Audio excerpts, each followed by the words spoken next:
गोपी जनवल्लभा गिरिवरधारी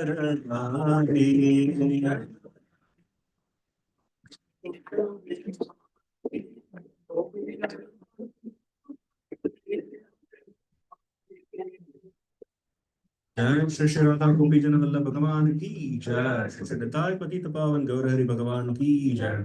श्री श्री लक्ष्मी नरसिंह देव भगवान की जय। श्री प्रभुपाद की जय। ताय गौर प्रेमानंदे Hare Hare. Hare Krishna everyone, once again welcome.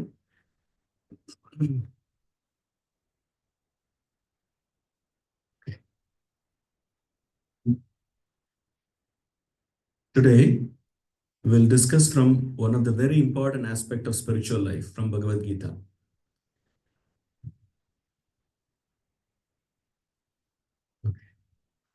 We all know.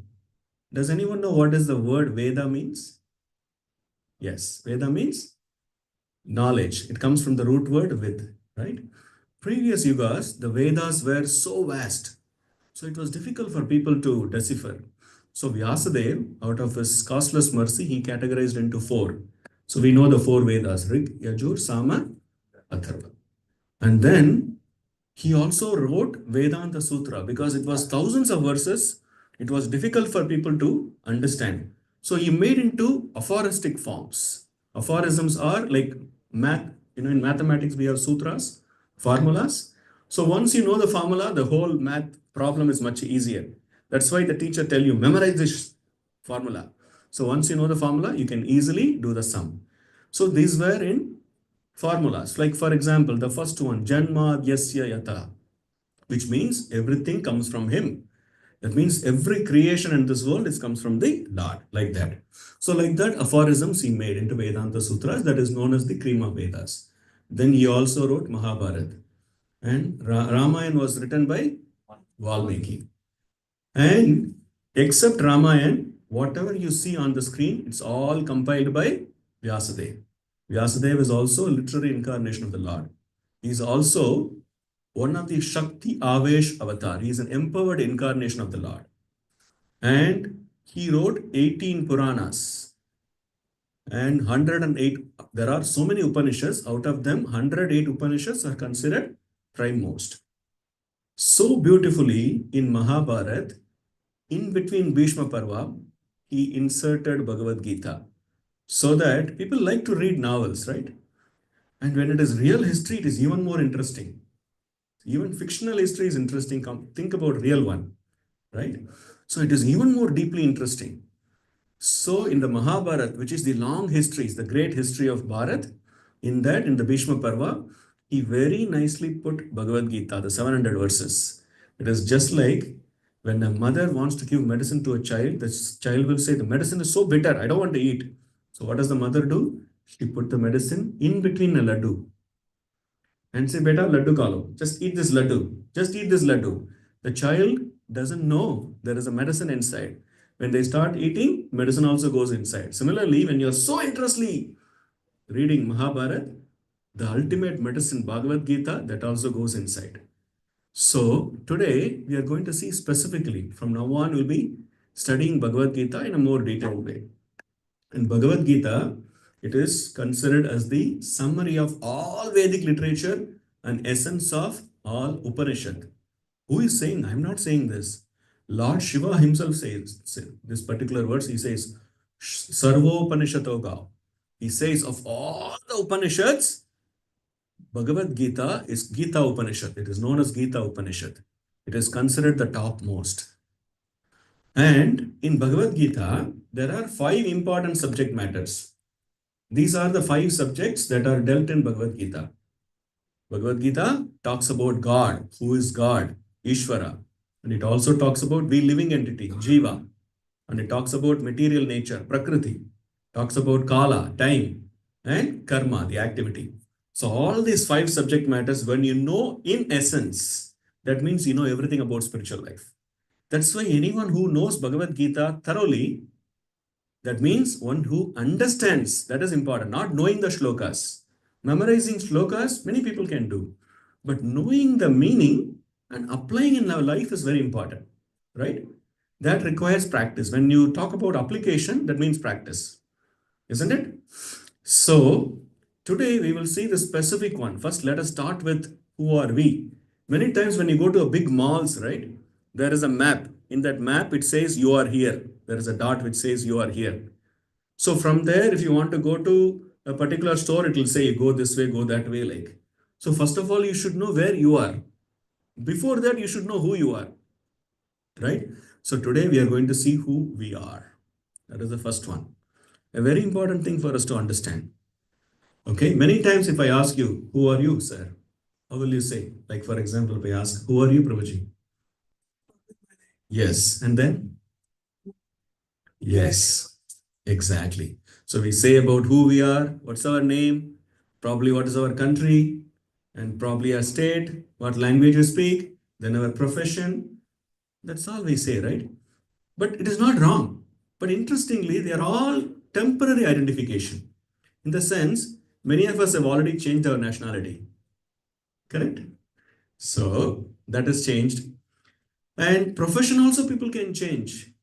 I've seen many people change profession in America even after 40 years. Very common, right?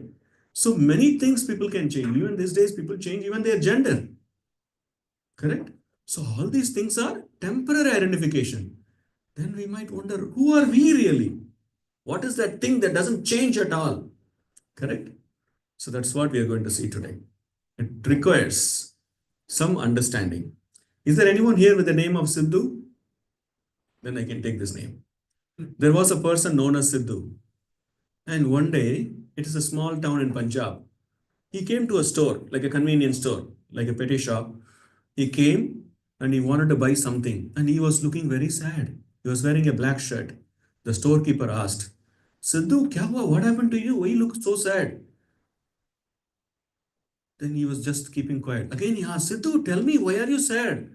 Don't you know what? Don't you really know what happened today? No, I don't know. Sargo Singh is dead. I said, what happened? Yeah, Sargo Singh is dead. That's why I'm so sad. The shopkeeper doesn't know who Sargo Singh is. So many times what happened, when we forget somebody's name, we will try to kind of move around here and there and know as if we know their names, right? We feel little awkward to say that, hey, can you say your name again? Like that. So this man, storekeeper, doesn't know who the Sargo Singh was. So he also had to put on an act. He said, oh, Sargo Singh is dead. That's very sad. Then he went inside. He also changed his shirt into black shirt. And then after an hour, one of the soldiers in the local king's army came. And he saw the shopkeeper and said, Arey Ravi, kya hua? What happened? Why are you wearing a black shirt? He said, don't you know? What? You are a soldier. I thought you would know. Come on. I just came from sleep. I was sleeping until now. I worked last night. Oh, Sargo Singh is dead. Oh, really? Sargo Singh is dead? That is a very sad thing. Then he also went home, changed his shirt into black. And with that, he went to his army camp. In army, you're supposed to wear a uniform. Everybody else was wearing uniform except this soldier. And the commander got so mad. Hey, what happened to you? Why are you wearing a black shirt today? Don't you know you're supposed to wear uniform? Said, sir, I guess you know the truth. What? Sargo Singh is dead. That's why I'm sad. The commander, he also didn't want to reveal that he doesn't know. He said, really? Sargo Singh is dead? Oh my God, that's a very sad thing. I have to inform the king immediately. So he also changed to black shirt and went to the king. And king was looking at the commander. Commander, what happened? Why are you looking so sad with the black shirt? He said, oh king, I'm afraid to inform you that Sargo Singh is dead. He said, what? Sargo Singh is dead. King also didn't want to reveal that he doesn't know he's a king. He said, "Oh, Sargo Singh is dead. I have to announce it as a national tragedy. So tomorrow, everybody will have holiday. So who will be happy? All the children, because no schools." But King said, "That is a national tragedy. We all should mourn for Sargo Singh." So he also went and changed to black shirt. Then he went into his chamber, his room, and he saw the queen. Queen was looking, "What happened to you, king? Why are you looking so sad? And you are wearing a black shirt." What is it? What is that place called? Okay. Yeah. If any of you are parked in the adjacent building, please remove your car because it is being told not to park there. It is for only medical centers parking. So in case if you're parked, you might have seen the two parking which says for church, but it is not for us. It is for the medical center. In case if you've done, please remove your car. Okay, go ahead. So now the king came to the queen. The queen asked, "What happened? Why are you looking so sad, king?" The king, with sad face, said, "Sargo Singh is dead, so I announced a national tragedy." And the queen asked the most intelligent question. What was it? "Who is Sargo Singh?" The king said, "Shh, actually, I don't know. But if I say I don't know, then they will think what kind of a king I am." Then he called the commander. "Commander, please come. Don't let anyone know. Can you tell me who Sargo Singh is?" "Oh, king, I thought you know him. I also don't know. Let me go and check with my soldier who told me." He came to the soldier. "Soldier, please tell me who Sargo Singh was." Soldier said, "I'm so sorry, Commander. I thought you all know. I also don't know. Let me go and ask Ravi, the shopkeeper." He came to Ravi and said, "Ravi, tell me, who is Sargo Singh? My commander is asking." Ravi said, "I also don't know who Sargo Singh is because that guy Sidhu came. So let me call Sidhu." So they went to Sidhu's house and said, "Sidhu, please tell me who is Sargo Singh." Sidhu became very upset. "You all don't know? You're all wearing black shirt and you're saying you don't know Sargo Singh?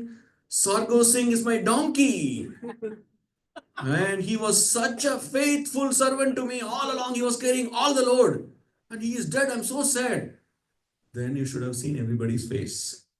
The news went all the way to the queen. The king was hiding his face. So the important thing is we cannot blindly accept anything. Otherwise, this is what will happen. So if you see the scriptures in Sanatana Dharma, especially Bhagavatam, Bhagavad Gita, they're all in a question answer format. It is never that I'm going to give you a sermon for half an hour. Don't ask any question, just accept it. It is never in that tone. That's why if you see any classes in Krishna consciousness, Prabhupada would ask after every class, "Are there any questions?" Like that, every class, everybody will ask you, "Are there any questions?" And most of the time, it's a discussion. Is that right? So Bhagavad Gita is in a question answer format. So Arjuna asks a question, Krishna answers it so beautifully. Like that only it goes. So it is very interesting. Just think about it. If it is one long philosophy in one format, it will be very boring for us to read. But question answers we like, right? How many of you know this very nice, interesting episode in Mahabharata? It's known as Yaksha Prashna. You all might have heard about in Mahabharata. Very interesting episode. During the time of exile, Hare Krishna, please come, make yourself comfortable. In during the time of exile, how many years they were in exile? The Pandavas? 13 years, yes. And 1 year was Ajnatavas, right? So during the time of exile, one time, all the Pandavas, they were walking along and it was a very scorching summer day. They were very thirsty. So at a point of time, Yudhishthira Maharaj said, "Brothers, we all are very thirsty. So one of you go find out if there is any good drinking water." So Nakul is a very expert man. See, each Pandava is a very expert in one of the skill. So he said, "Nakul, can you go find out a good water source for us? We can drink and quench our thirst." So Nakul first went and he saw in about 500 meters, he saw a beautiful lake which was crystal clear. Just imagine you are on a summer day, scorching heat, and you see a water body, automatically you feel very happy. And especially when you are thirsty, that gives you more joy to see water. So he was so happy, he went near the water, he was about to pick up the water, a celestial voice came. Celestial voice means Asariri. It didn't have a body, but only the voice could hear. And the voice said, "Look, don't touch the water. until you answer my question. Nakul looked around. He couldn't see anyone. He said, I don't care. He just took little water and drank. About to drink, because he didn't listen to the voice, he fell down unconscious immediately. And then, after some time, it's been like 30 minutes. Yudhishthira Maharaj was wondering what happened to Nakul. Sahadev, can you go find out what happened to Nakul? Sahadev came. Same thing. He was about to pick up the water and drink. Celestial voice said, hey, look, answer my questions before you drink. Otherwise, you will face the consequences. Sahadev also just looked around and said, didn't care. He just drank water, fell unconscious. Then Arjun came. Then Bhima came. All four of them fell unconscious. Yudhishthira Maharaj was wondering, what happened to my brothers? One by one, they are disappearing. Is there any demon or someone trying to do some trick? So he came. Yudhishthira Maharaj himself came to the lake. Again, the voice came.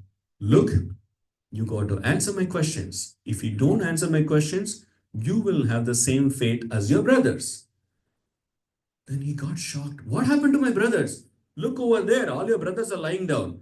He saw all his brothers were lying down. He was feeling so sad. Then that voice said, if you answer my questions, I'll help you. Then the voice said, very interesting questions. Many of you might know. The voice asked, what is the root cause of all suffering? And Yudhishthira Maharaj, super brilliant. First of all the brothers are brilliant. But Yudhishthira Maharaj was very humble and simple-hearted, and he was very respectful. He was following Dharma to the perfection. So he very politely said, the root cause of all suffering is desire, karma. That is the root cause of all suffering. Then he was asking so many questions like, what is the greatest sacrifice? The greatest sacrifice is to surrender one's ego. That is the greatest sacrifice. Once one surrenders his ego, then he will be freed.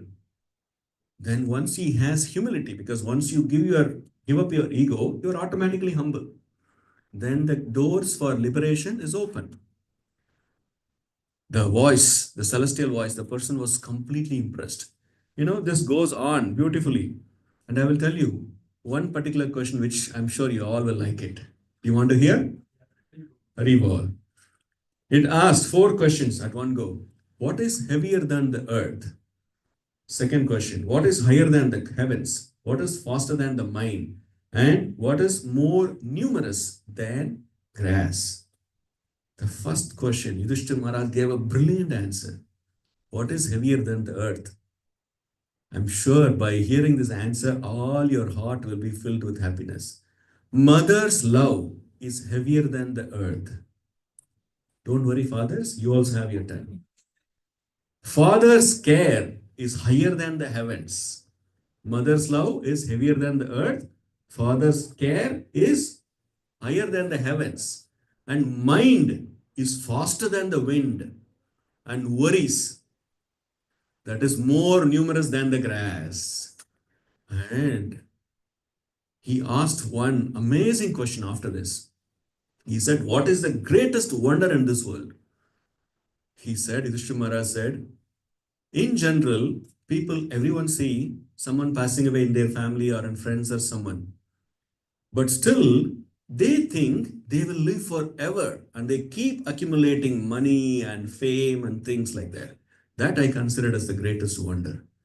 And the voice, that person became very happy and he manifested. And that was none other than Yamaraj. Yamaraj is also the celestial father of Yudhishthira Maharaj. He became very pleased. Oh, my son, all your answers are brilliant.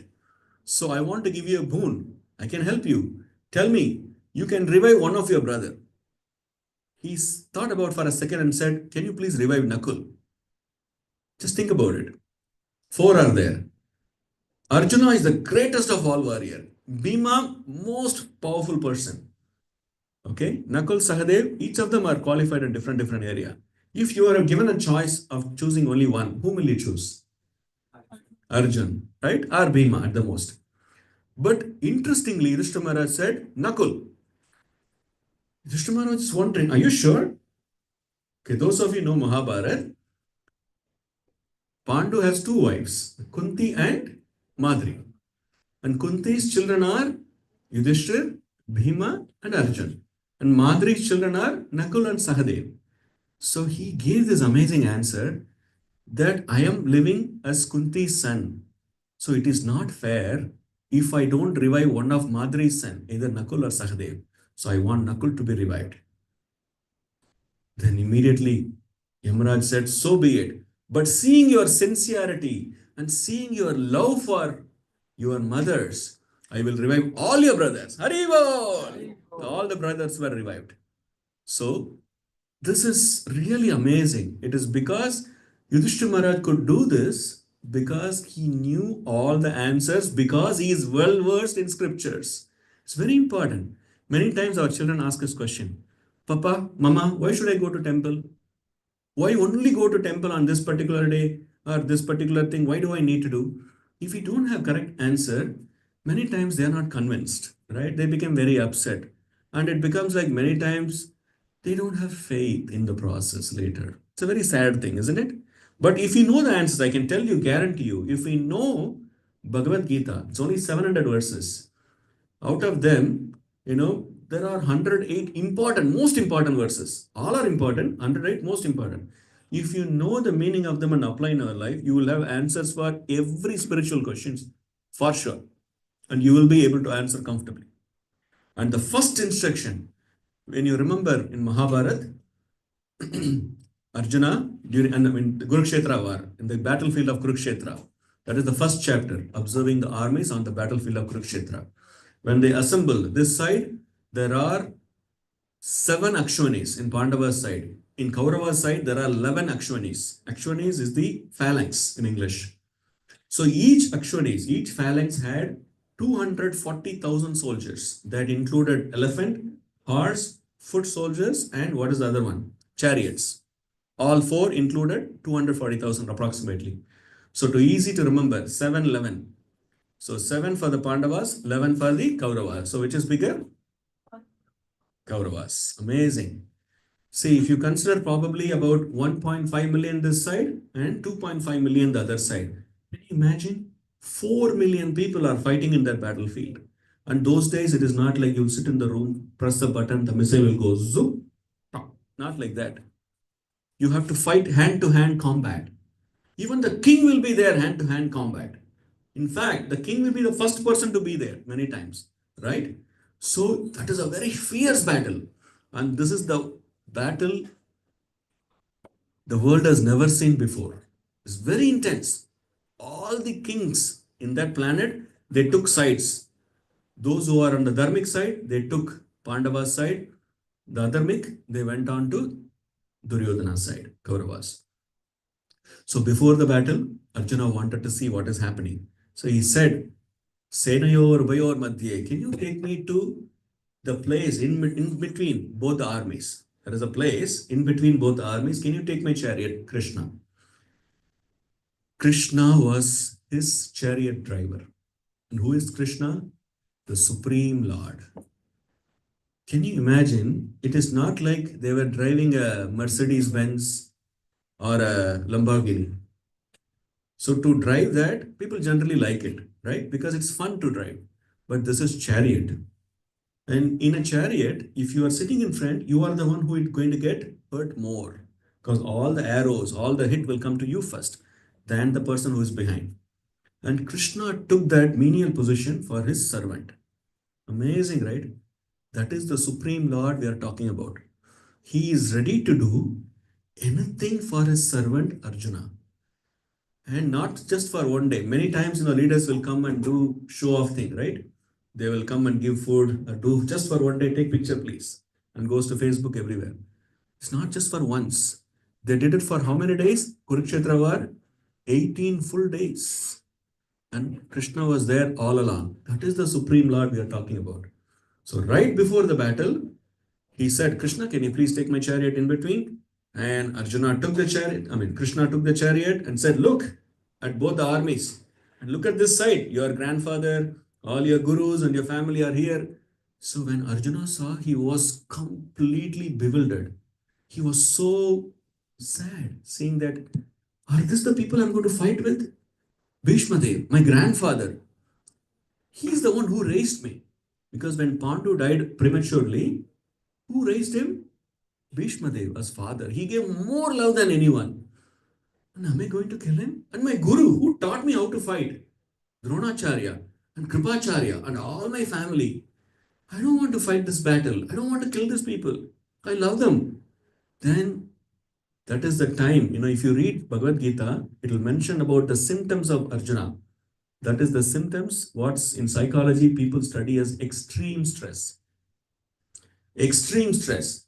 So his lips were, trembling, his hands were literally shivering, and he was fully, profusely sweating, and his Gandiva, his bow was slipping from his hand and it fell down. He said, Krishna, I cannot fight. I don't want to fight. He just became so depressed and sat down on the chariot. And that is the time, Arjuna started, justifying why he doesn't want to fight. Then he asked question gradually. Then Krishna started instructing. At a point in the second chapter, which is known as the contents of the Gita summarized, 18 chapters in Bhagavad Gita. First one, observing the armies in the battlefield of Kurukshetra. Second one, the contents of the Gita summarized. In that, the seventh verse, Karpanya dosho pahata svabhava prichami tam dharma samuda cheta yashreshanishchitam bruhitan me Shishyasteham Shadimam Tvam Prapannam. He says, Krishna, I am completely bewildered. I don't know what to do. And I accept you as my spiritual master. And I am your Shishya. I am your disciple. Please tell me what is best for me. That is until then, Krishna and Arjuna, they are cousins and they are the best of friends. They were teasing each other, playing it, with together and eating on the same plate. They were so close. But now he understands. He's not an ordinary person. He's a supreme Lord. So he said, I'm surrendered unto you. Please instruct me. That is the time Krishna started speaking. And first instruction Krishna gave is to understand that Arjuna, you are lamenting for something that is not worthy. You are a learned person, man. You are well educated. You should not be worrying for this. Don't you know that you are not this body? Similarly, the person who are sitting in front of you, they are not their body, they are spirit soul. And the spirit soul can never be killed. It can never be frozen. It can never be cut. It can never be burnt by fire. So spiritual soul is eternal. We all are Chiranjeevis. I'm not talking about the movie actor. Chiranjeevi means we live forever. We don't die. Isn't that good? That is the most positive thing. Please understand, we never die. We live forever. Does that make sense? But sometimes in different bodies. So we will discuss how that happens. So it is very important for us to know who we are. So that's what we are going to discuss. Then the question comes, hey, come on. It has been told thousands of years ago and you are just believing it. So now let us try to understand little scientifically, right? Most of us are science students, right? What is science? Science means it's not just a book. Science means that things can be verifiable. If I say sun rises in the east, you can verify it. You can wake up early in the morning and see which direction the sun rises, right? Similarly, science means if you can verify things with proper methodology. Those who have done research, you form a hypothesis, you have a proper methodology, and you try to prove or disprove the hypothesis, then you understand, right? So it's a proper way. So anything verifiable is science. So that is the reason. This is verifiable. That is the reason all the acharyas say this Bhagavad Gita is very scientific. Does that make sense? Does anyone has any wild objection to that stuff? No? Thank you. So this is the topic today. Who am I? Okay. We all, at least once we might have thought about what is birth? Where do we come from? Especially if you are by yourself. There are some days, if your family is gone for their family to meet their extended family and you are alone, that is a time we become philosophical. Or sometimes when you go for a funeral, we become very philosophical. Ram Nam Satya Hai. At that time, everybody feels life is very temporary and it is so unpredictable. And by the time you come home, take a bath, watch TV, finished. Back to square one. Correct? But you would have thought about it. Where did I come from? And this question also. What is death? Where do we go from here? Very common questions. So we need to know a clear answer for this. See, when death is very painful because at that time the personal connection with the person goes away, right?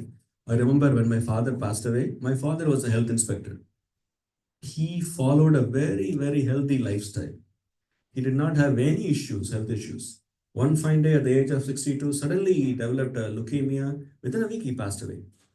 And interestingly, my father's even hair didn't turn gray. So all his friends, they were crying. Look at him, he's so young, 62. And I'm deeply attached to my father. And after some time, somebody came and said, we need to remove the body. I just gave a look at him. What do you think? You call him as body? That's my father.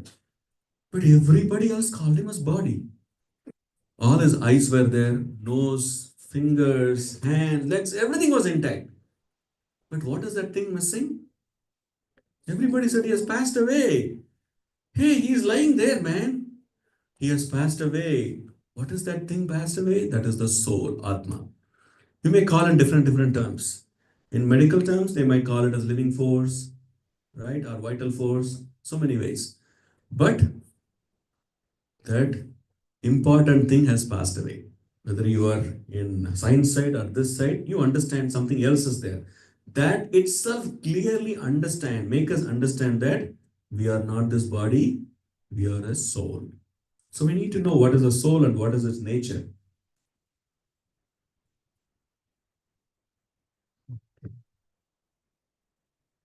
Sorry, this is not disappearing. Can everybody see the screen, right? Yeah. Okay, because I'm just assuming. So even the pronouns change, right? He or she becomes it when somebody passes away. They remove the body and then it becomes, why does it look this way? It becomes it. Generally, we say the word it for non-living things, isn't it? Or sometimes, yeah. So this question comes, is life after death is a fact or fiction? Because some religions, they don't believe in reincarnation after life. And many others, they strongly believe. And interestingly, if anyone doesn't understand karma and reincarnation both, they cannot answer many questions. Many times you would see, in olden days, old movies, parent had two children and they go on a train. And one of the children, they go get water in one of the railway station and the train start moving. The child is lost. And at the end of the movie, they'll sing a song and then join together. Right? You're all familiar, right? Very common. So coming back to the point, see the reincarnation. Reincarnation means taking rebirth. And many movies are there about reincarnation. Now suddenly they'll come to a particular point and say, hey, I've been in this place. I was this, that, like that. But interestingly, the point I was trying to say is two children born at the same time, probably to the same parent. But when you see eventually they have a different destination, different, they choose a different field, they choose a different career. Some may be very successful, some may not. Right? In movies you have seen, some will be super successful and some may not. That can happen. And many times, even forget about movies, even in our own family, if you see, same parents, same food, same everything, some do very well, some don't do. You cannot explain. Right? Same way, your father took a stick for you also, for your brother also. So when we try to understand all these things, we cannot get any conclusion if we don't understand the meaning of karma and also reincarnation. So we'll talk about it. Because in this, karma plays a role. But karma is also one of the concepts which we will in detail we'll discuss. But today, let us focus only to who am I, soul. Is that okay so far? Everybody is with me? Wonderful. See, this is what I was trying to say. Some people are born with phobias. What is phobia? Some fears, unexplainable fears. And some of them even have right from their childhood. You might wonder, many things we experience and get fear. That's a different thing. But some things, it comes right from our childhood. We don't even know. We never experience. So that is unexplainable even by science. Psychology deals only with mind, but whereas we go in much detail, mind is just one of the entity in the subtle body. So we will go again. So who we are, we may say, as Prabhu said, our position, name, country, name, but all these things changes. So what is our real identity? That is permanent, that never changes. So there are temporary identities, which we generally say, and there is a permanent identity. Once a person bought this expensive car, okay, and next day morning in his driveway, when he woke up in the morning, he saw a huge line on the car. What do you think was his reaction? He became super mad. He was so mad he started abusing. Who is the crazy fellow who did this? Just imagine, nobody came and scratched the person. What did they put that scratch on? On the car. But he got so mad. Forget about him. Even in our car, if somebody scratches, we'll get angry. Right? Let's be honest. But we all know we are not the car. And compared to yourself, the worth of the car is nothing. Even if the car is $100,000, compared to the worth of a human being, life of a human being, the car is nothing.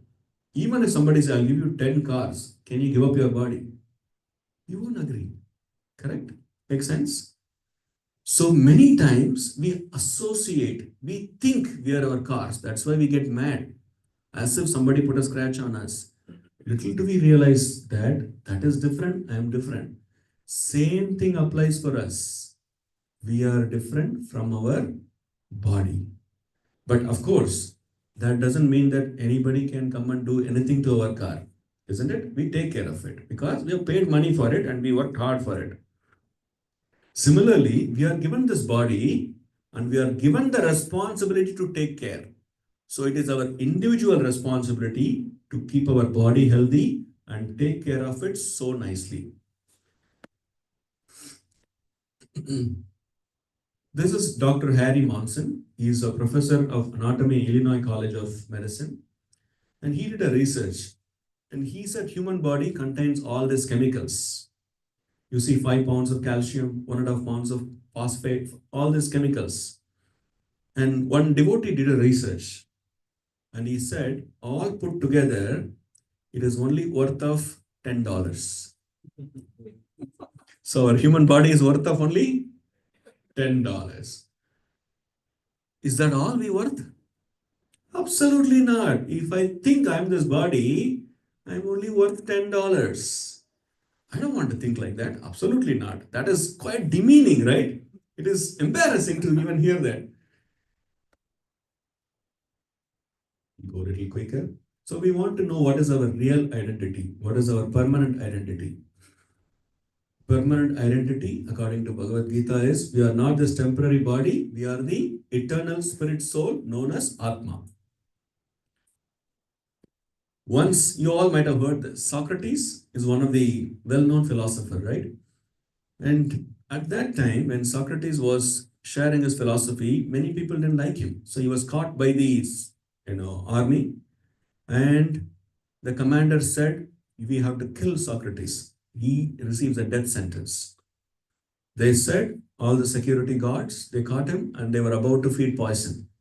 They said he has to be killed. Is that right? Is that story correct? You all heard about it? At that time, interestingly, Socrates said something very, very unusual. He said, hey, if you want to kill me, first catch me.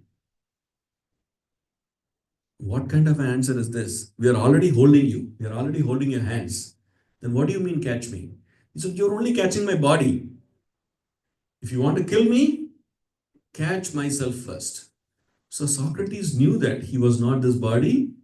He was the eternal soul. So many philosophers knew that. But only thing is, because they did not have this dharmic background, they were not able to explain in a way when everybody can understand it and apply. न जायते म्रियते वा कदाचिन् नायं भूत्वा भविता वा न भूय अजो नित्य शाश्वतोऽयं पुराणो न हन्यते हन्यमाने शरीरे. Can anyone read the translation there? For the soul, there is neither birth nor death at any time. He has not come into being, doesn't come into being, and will not come into being. He is unborn, eternal, ever existing, and primal. He is not slain when the body is slain. That's clear, right? Everybody understood.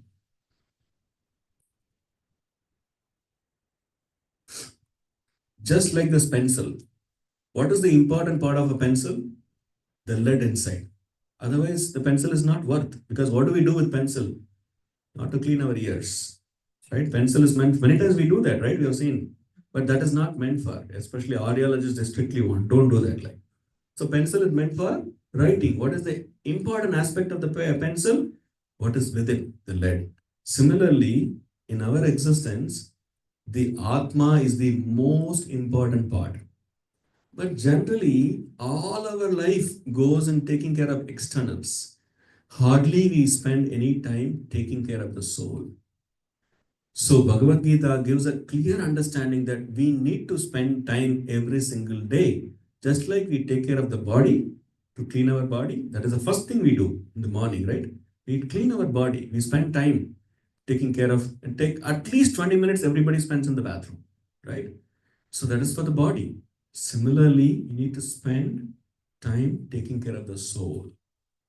So that is the reason we do all this chanting, reading Bhagavad Gita together. It's all because so that we can take care of the body in the way it is being prescribed. Back, 200 years back, no one was brushing with toothbrush. It's all recent, right? Toothpaste was not existing that time. It's all recent. You see any toothpaste ad, it will say dentist recommended. All the dentists recommend this. Why? Because when dentists recommend, that means it is a bona fide, it is an authorized. Similarly, how to take care of the soul? We need to listen from the authorized source. Who is the authorized source? None other than the person who created this world, who created all the Atmas, the Supreme Lord. Lord Krishna in Bhagavad Gita, that is the most authorized scripture. In that he has mentioned how to take care of the soul. So the process of chanting, the process of hearing, all these are very helpful for the soul. Shravanam, Kirtanam, and then remembering Vishnu Smaranam. By doing this process, you are fully taking care of the soul. In fact, that is the food for the soul. The real food for the soul is chanting the holy names, which we'll discuss. Now, let us come back to this point. So, okay, since now we only have 15 minutes today, I want to skip few things. Okay, there was this lady, Miss Brown. She got a beautiful golden cage and she bought a bird too, a nice bird, and kept the bird in the golden cage. Every day, very religiously, she would clean the cage. Make sure not even a single leaf is fell on the cage. Every day. So it went on for 4 days. After the fourth day, the cage looked very clean and neat. But the bird inside was dead. Why? Exactly. She took care of the cage so nicely, but forgot to feed the bird. So there is no kind of, we don't want to say that you don't have to take care of the cage. Yes, we have to take care of the cage. But the important thing is, along with taking care of the cage, you need to take care of the bird as well. Same thing goes for, along with taking care of the body, we also need to take care of the soul. In this world, this industry, which takes care of all the cosmetic industry, every year they spend $4 billion. But hardly anyone spend any for taking care of the soul. So Bhagavad Gita gives us an understanding. This really happened in 1960s when Jawaharlal Nehru, he was Prime Minister of India, right? In the 60s. He was probably until now, he was the longest Prime Minister, I believe, right? 3 terms. So he went to one of the mental health center in Bangalore and he went to visit. And as he entered, the director of the place, You all know, I don't want to mention the name and go further. But the point is, he went there and the director said, this person, he will escort you and he will tell you. So one person was escorting him and he took Jawaharlal Nehru to the first room. And one person said, I am Napoleon Bonaparte. You British, why did you come here? I'm going to chase you away. Jawaharlal Nehru was wondering what happened to him. This person, the guide, he was saying he thinks himself as Napoleon. So he all the time thinks that, he doesn't like British. Then they went to the next room. The person said, I am the king of this entire country. How dare you guys can invade my country? Said, he thinks himself as a king. He went to the third room and that person was looking sober. And he didn't know who was coming to visit him. He didn't know who Jawaharlal Nehru. So he asked him, who are you? Why are you coming to visit me? Jawaharlal Nehru politely said, I am Jawaharlal Nehru. I'm the Prime Minister of India. Then this person who was sitting there with sober attitude, he said, don't worry, this is curable. You just come and join this place. In 2 years, you'll be fully cured. I also, when I came, I used to say I'm the Prime Minister of India. See, now I'm all right. This really happened. Shocked he was. Hey, I'm really the Prime Minister of India. So he had to prove himself. But interestingly, in that place, everybody else thought he was crazy. And he was thinking they are crazy. And this is the nature of the world. The spiritualists think materialistic are crazy. And the materialistic people think spiritualists are crazy. But who is really crazy? Think about it. Actually, Jawaharlal Nehru was not crazy. Similarly, the spiritualists are not crazy because they know they are not the body, they are the spirit soul. Anyone thinks that they are the body, they are crazy because they don't know the basic truth of life. Does it make sense so far? Yes. Now let's go a little quickly. So how do we, prove the existence of soul? There are three ways. Okay, let's get the internet is an issue here. Please excuse. There are three ways you can prove. First one through logic, second one through science, third one through proof of scriptures. Logic is very important, right? We want to understand everything through logic. Generally, I don't know, I think I've told earlier, I used to be a communist. So for me, if somebody says you just have to blindly follow, I cannot accept it. It was too difficult. So first time when I came to Bhagavad Gita class, the first class itself, I started asking so many questions. And the person got really fed up. Do you still have questions? After asking hundreds of questions, it was like that. But interestingly, all my questions were answered. And it was very convincing. So it was not intellectually challenging. That is the part I really liked in Bhagavad Gita. It doesn't challenge your intelligence. You just understand through logic, you will appreciate it. Yes. So far, whatever I said about body, was it logic? Was there any illogical thing that it was difficult to believe? No, right? So let's go forward with logic. See, I gave this example. If somebody dies, we say he passed away. We don't, we usually, when pass away means something has left the body. So that is a way we understand in a linguistic way, logically. And there is another way. See, what is this? It's my hand. And this is my phone. And this is my shirt. This is my head. If I'm the body, I should say I head, I hand, I eyes, I nose. Correct? If I'm the body. But linguistically also we say it is my. So if it is my phone, whom does this belong to? Kadamba Karanadas. Correct? This phone is not me. It belongs to me. Linguistically makes sense? Similarly, when I say this is my body, that clearly indicates that this belongs to me. Then who am I? Logic? That is the soul. So linguistically also we can understand that. And I gave the example of car and driver, right? Similarly, the car is not, the person. Even if the car is autopilot, like the recent Teslas, there has autopilot. But still, it recommends you need to be there in person and it will tell you need to keep your hands many times, right? If you even look at this side and say, focus your attention, man, don't get distracted, correct? Even if it is autopilot, the person has to be there. So here, exactly like a car cannot go without a driver. The driver is the person who drives the car. The car is always dead. Car doesn't have life. Make sense? But the person has life. Similarly, the body doesn't have life. It is only because of the presence of the soul, the body is active. That's why when my father, he left his body, his soul left his body, but his body became inactive. Same thing. You understand? So car equivalent to body, soul equivalent to driver. Make sense? Car cannot function without driver. Body cannot function without. Okay, this is by logic. So far, any doubts? Any thoughts? Okay, let's move on with science. Science.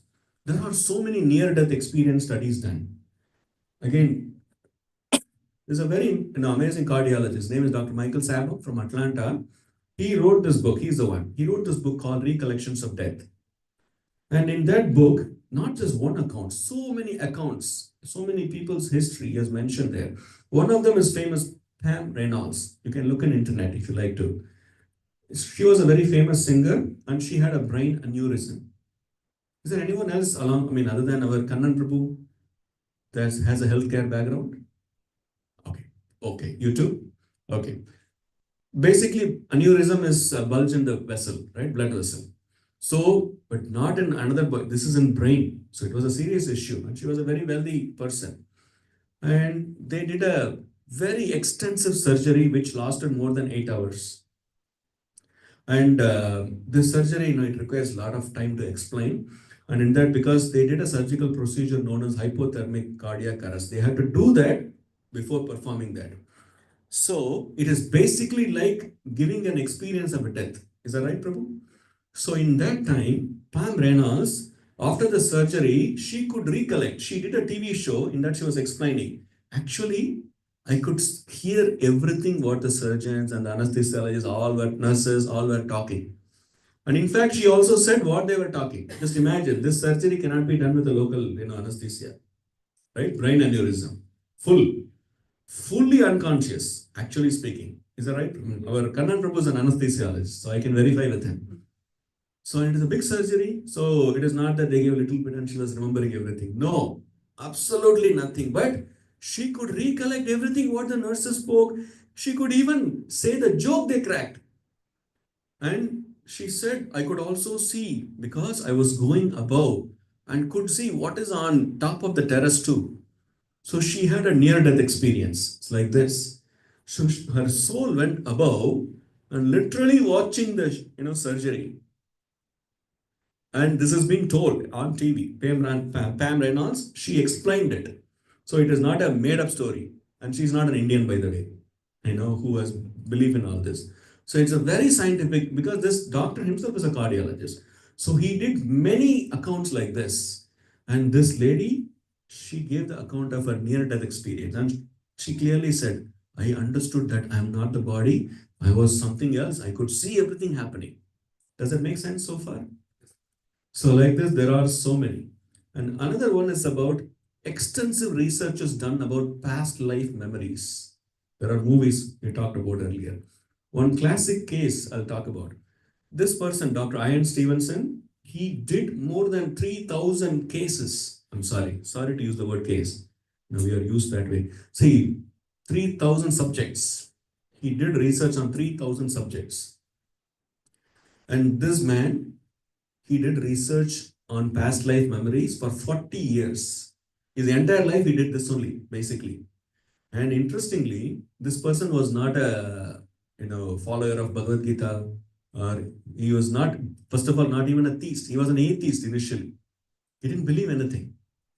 But when he did his studies for 40 years, he strongly supported about past life. That means reincarnation is true. He's a research man. He's a doctor. He wrote this book known as Children Who Remember Previous Lives. And his methodology was very, very, pakka methodology. He didn't leave any loopholes, because sometimes people can say, after Michael Jackson died, 40 people said, I am Michael Jackson reincarnated. But easily with the methodology, you can say you are not, you are fake, like that. So he did, before taking them to research, he will do all possible ways to verify. Then only he'll take them as subject. So in that way, he took 3,000. The classical case, okay, and then he wrote this book also, where reincarnation and biology intersect. So it's a very interesting book which scientifically proves about reincarnation. This is a real thing happen. There are, I'm not giving all the 3,000 subjects, don't worry. Only one, for example, Shanti Devi. It's a very famous subject in India, and she also met Mahatma Gandhi. Just to give you a little idea, she was born in Delhi in 1926, and when she was 4 years old, she said, "I have a house in Mathura." Mathura is in near Vrindavan, right? It's about 3 hours. See, in 1926, these days in Yamuna Expressway, it is 3 hours. How many of you from Delhi? It's now shortened distance. After Yamuna Expressway, it is very fast. But even before that, it takes a long time, isn't it? So imagine in 1900 years back almost, that time it's really long distance. And she said, my name was Lagni Devi. Who is saying? Shanti Devi, who is only 4 years old. And she is saying, my husband's name is Ketarnath Chaube. Who is saying? 4-year-old child. The parents were shocked. Hey, what is my daughter saying all this? And she's clearly saying, my name was Lakshmi Devi, my husband's name was Kedarnath Chaube, and I have a child also. Come on, you're only 4 years old. Then they said they need to verify. So they went to that particular place, in Mathura. And as soon as they reached the place, she even guided them. This is a street. Take me, 4-year-old child. She was literally taking them, guiding them. And at a point, she got confused. Actually, the entrance was here. I don't know why they changed it. They knocked at the door and inquired, hey, did you have entrance before on the eastern side? Now you changed it? Yes, yes, we did it 10 years ago. It was a shock. Everything was. And suddenly, this girl became very shy and she came behind her father and said, that is my husband. Imagine about the plight of a father, right? 4-year-old child, that's my husband. He said, they verified. What is your name? That man said, I am Ketarnath Chaube. Every account was exactly true. And then they understood she was the one. Previous life, she was Lagni Devi. In this life, she became Shanti Devi. It's a long story. I'm cutting it short. And in 1935, she met with Mahatma Gandhi, and they had an nice conversation, interaction, interview.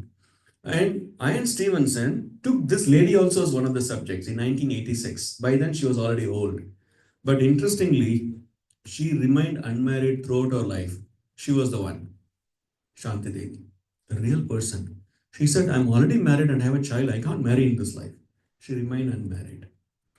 So, like this, there are thousands of accounts that clearly proves reincarnation. First one we talked about near-death experience and reincarnation. This is about past life memories. So this itself gives us a very clear indication about the presence of soul in a very scientific way. Isn't that all? Yeah. And the third one, as I said, is by the scriptures. Bhagavad Gita and Srimad Bhagavatam, they very clearly explain. Like from chapter 2, verse number 11, all the way till chapter 230. 20 verses in the second chapter explains about the nature of the soul and the characteristics of the soul.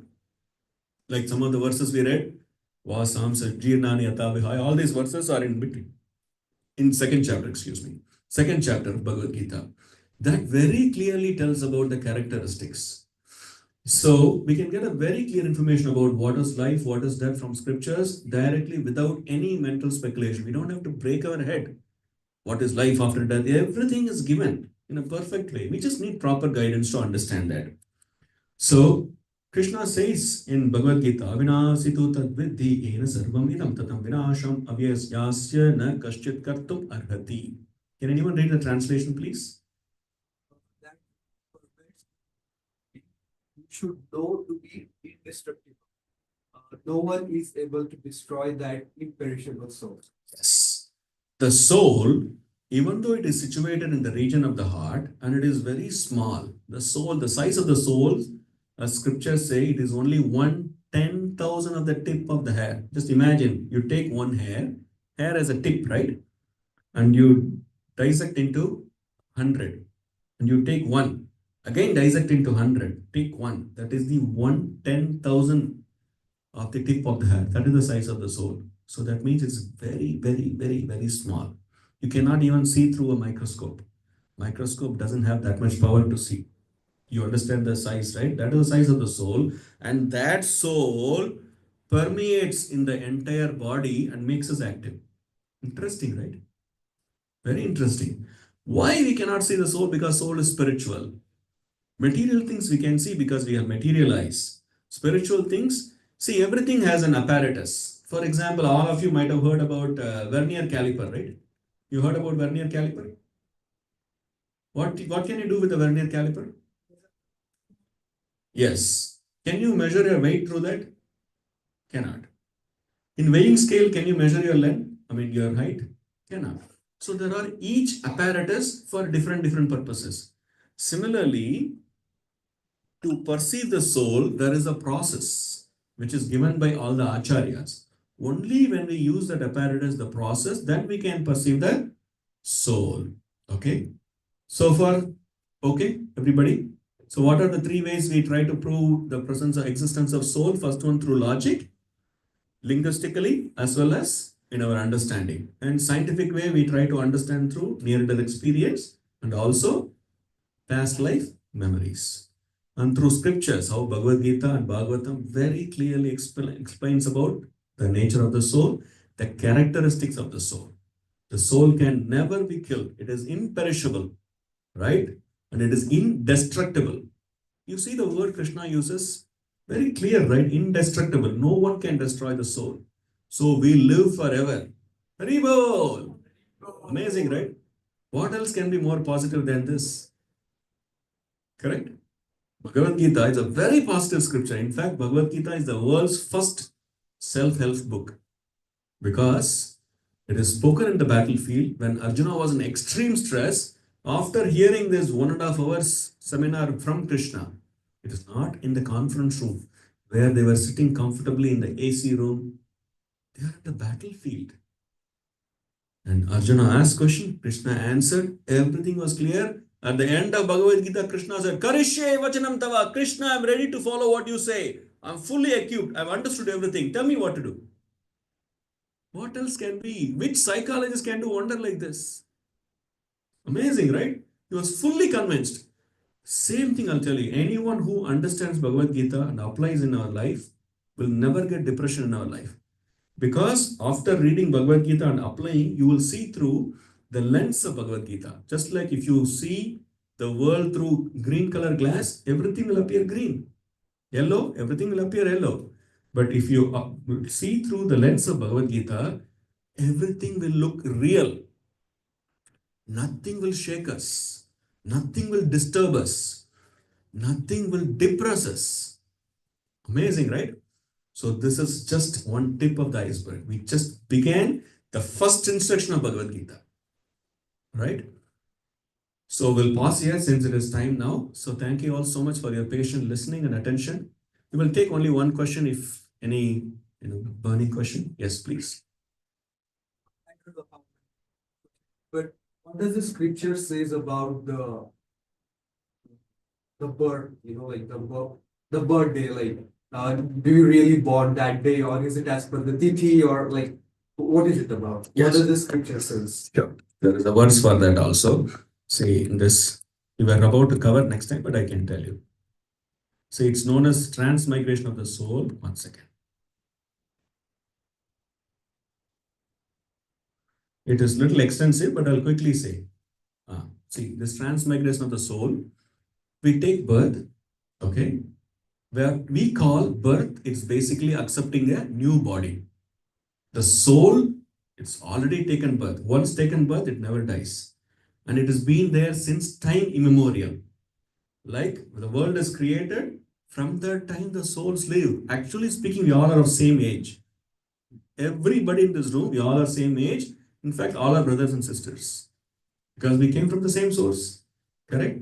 But in each life, what we call, we take different bodies based on our karma. We take different bodies. Okay, we will, when we study karma, that time we will understand why I have to take this particular body. What did I do? what karma we did. We will explain that. So based on our karma, we take different bodies. In one body, so it's basically, I have this shirt, I wear it for 5 years, it become old, then I don't keep it in a locker.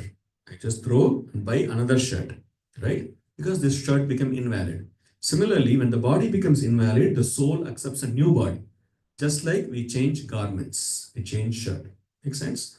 So when a soul accepts a body, new body, that one we call it as birth year. Make sense? That is the day we call it as birthday. That is the reason even in English we say you are 21 years old. Correct? That means to say that many years you already passed. So be careful. Correct? That's what it means. So we should go by the tithi or the date? Okay. See, tithi and the date, actually speaking, tithi is based on the English calendar, right? Gregorian calendar. But the date I'm talking about. The tithi is based on the Vedic astrology. At that time, when you're born, for example, when you're born on 2000, these are the constellation. The planets were in this way. So this is your nakshatra. This is your, all these things they will tell you. So according to Vedic way, one should celebrate the tithi because that is the time, because when you see the cycle, one cycle completes and you're getting it. But for convenience sake, it's very difficult to see through that. That's why we go with the date. Okay. Because it's very difficult for you to make people understand. Last year you celebrated your birthday on 20th. This year is saying 15th. Are you trying to get gifts, more gifts? They don't understand. It's difficult, right? So for convenience sake, we go with the date. Does that make sense? But when we go in detail about that time, we will understand why somebody took this particular body when we come to karma section. Okay. Okay. Any other questions we can discuss in person one-on-one because it's already time. They have a time in this place. So it's time for us to celebrate birthday before going for Prasadam. So thank you so much. And thank you for your attentiveness and patiently listening. Hare Krishna.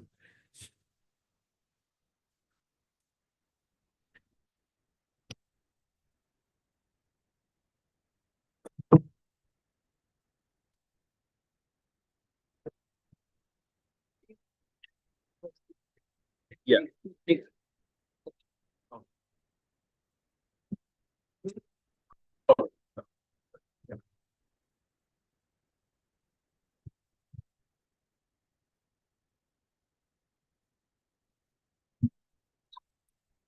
Hare Krishna. Everyone, did anyone have recently birthday within this week? Please raise your hand. Oh, okay, sure. So we can celebrate your birthday. Okay. Did anyone join for the first time today? You can also join. We make a special prayer. Please come.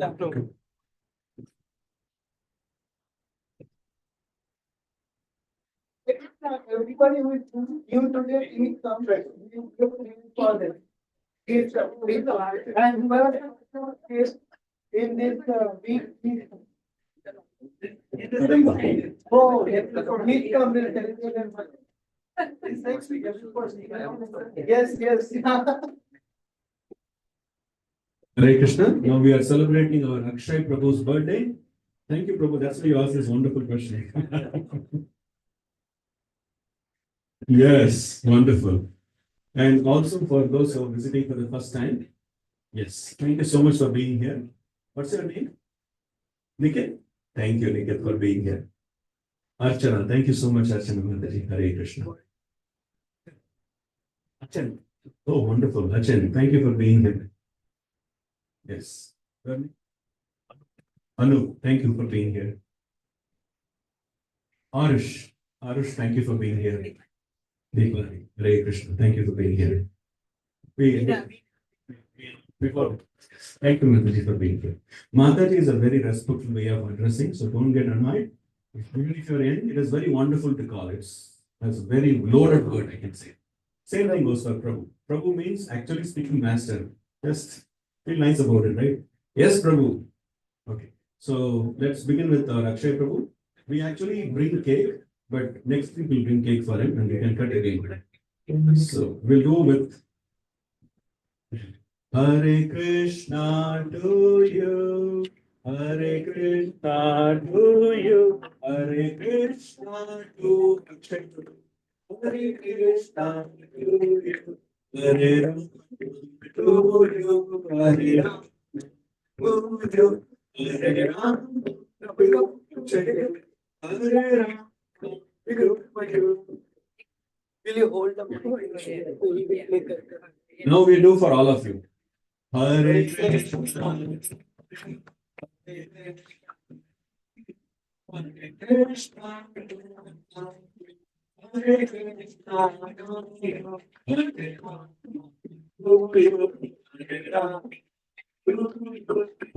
Rama. Hare Rama. All of us can take a moment to pray for Akshay Prabhu, our Lordship Sri Sri Radha Gopi Janavallabha, Sri Sri Jagannath Baldev Subhadra Maiya, Sri Narsingadev Bhagavan, and the Thai Gauranga and Srila Prabhupada to bless Akshay Prabhu and all of you with healthy, long life, filled with all happiness and success. More importantly, pure devotion unto their lotus feet. Hare Krishna. Akshay Prabhu ki jai. All of you ki jai. Yeah, we will chant one Maha Mantra, that is Hare Krishna mantra, for all welfare and good health. Hare Krishna. Hare Krishna. Hare Hare.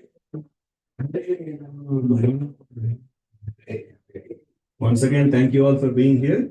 We'll move forward with Prashadam now. And we start program exactly at 4 o'clock with yoga by an expert yoga instructor, Yogita Mataji.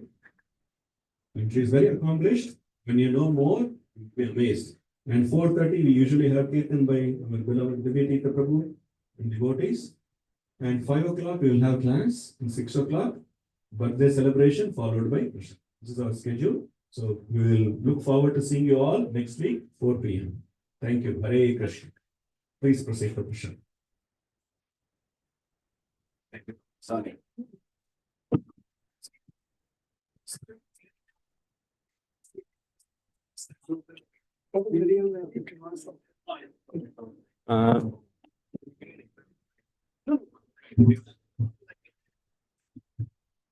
Our brain. It's like contemporary, like you rightly said. So how they really eventually enlighten themselves to system. Okay, got it.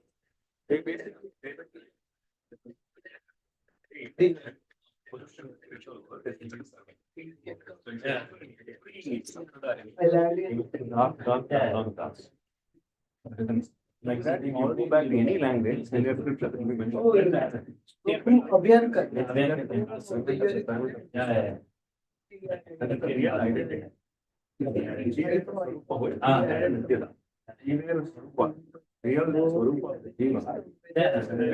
Nityada. Nitya means eternal. Yes. Real identity.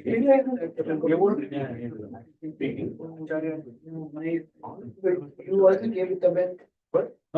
Follow the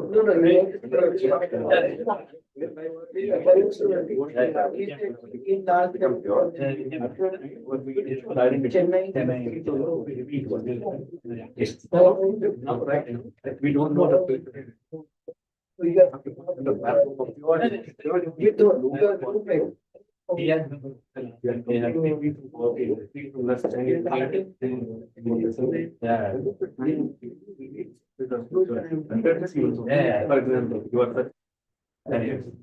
that is okay. So until introduce ourselves as Das. That's why we all get spirituality initiation. And Kadamba Kanana Das. Yeah, that will be Krishna who wanders in the forest of Kadamba kills. Das is the servant of that person who wanders in the forest of Kadamba kills. That is Krishna. Like he is Rohini Nandan Das. Rohini Nandan is Balaram. He is Das of Balaram. Like identity. So that is our real identity. Real identity is Das. But what, which Das you are, that one will be revealed. So that is how they actually, whenever they will in the service. Yeah, it's not like that. But in general, in public, how they ask you, then I have to say my like, I was like, I'm like, yes, spiritual. how, because it takes a minute, then what is the identity? That is why this is very special. Because simply in his mind life, I just can't really laugh. They have the temple to God. You are Narayan, this is Narayan. That is fine. You are Narayan. You're going to forget that you are Narayan. How can God forget himself to God? Okay, it doesn't make sense, right? Can people get somebody say that by following God, you become God, you are God. How can God forget himself that you are God? Doesn't make any sense. What kind of a God is it? It doesn't become God, and it can become God. So we can have the these, we will all remain. But interestingly, the servant is no document can have. Like your brother Maya, no happiness, being is much more. And rather than no happiness being with Krishna. That's why Chaitanya Mahaprabhu. I want to experience that. So he appeared the form of Chaitanya Mahaprabhu, took the counsel of Radharani, and he experienced it. That's what we were explaining. Great.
He started with that's why. But why not?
Like that one.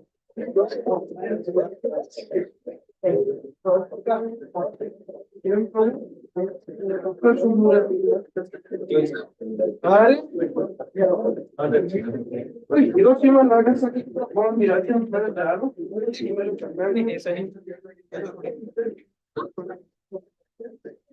इसके पास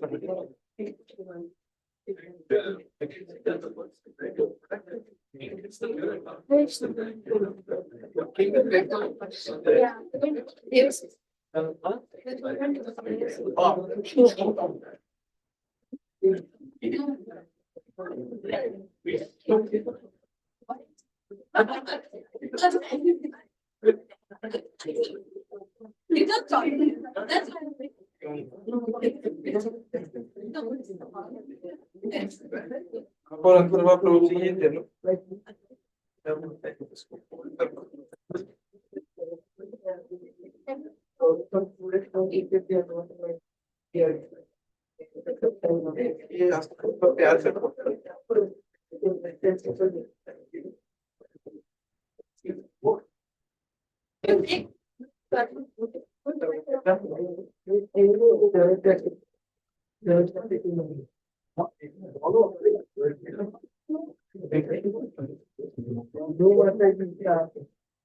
Somebody could be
Hare Krishna.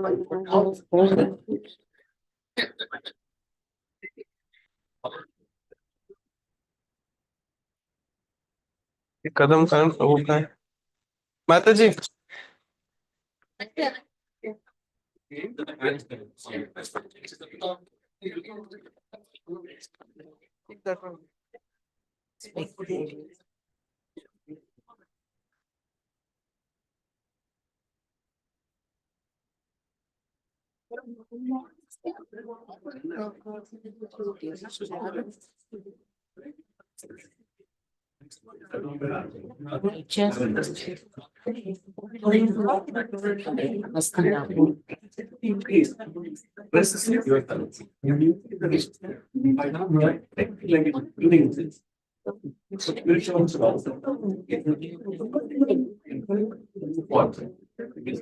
last returns all of the action. Track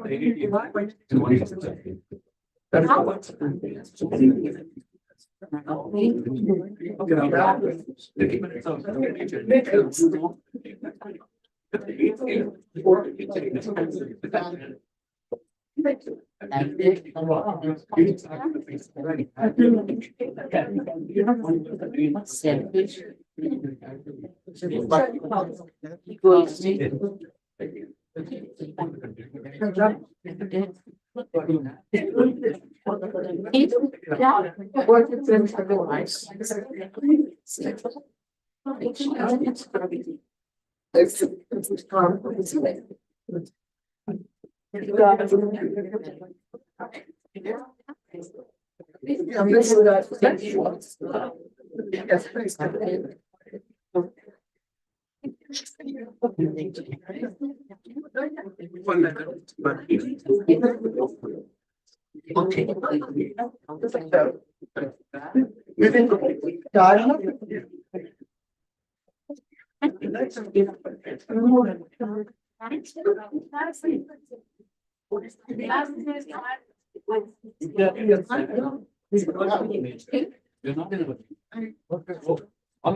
Saw her before.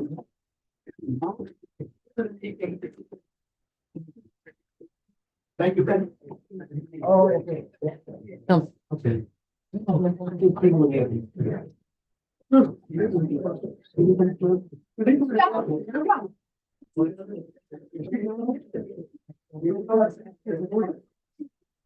No, actually,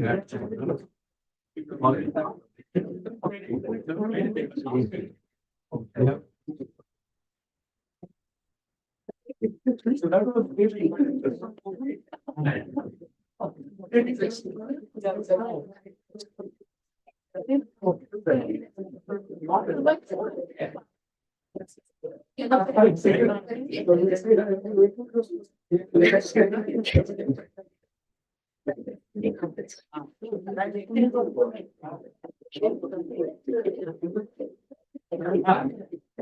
oh, yes.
They're coming here and then.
No.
The reflection.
Wanted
to one simple thing also you notice very significant that this is how it should be. Wow. Because they told me, no, they told me that's how it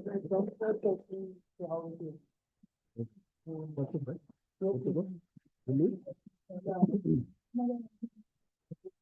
So everybody will say, yeah, it's so nice. This is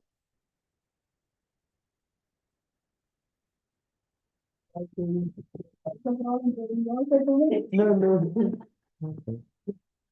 Thank you. Priority of thing. I turned up light. And this also plug निकालना है.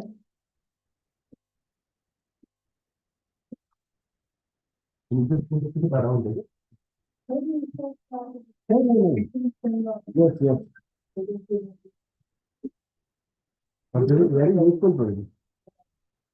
I think they also use it a lot for the music. Good. But she tells me that all the basic things still will arrange for us. So all these things are in. I think we see downstairs in Annarbor, but you find all the state benches matter. That's why you couldn't take that. They have, but it has like हाँ वो जैसे वो बैठ के ना वो prayer करते ना माते तो वैसा है वो तो अब वो बिछाता भी नहीं वो तो You cannot dance them.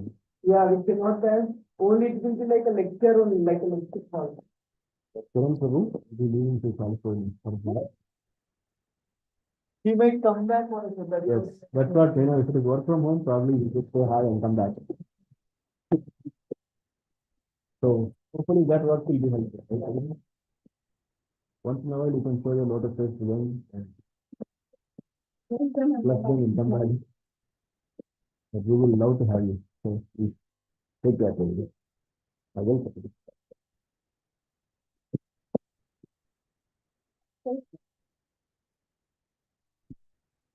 Very good. Very good. Yeah, just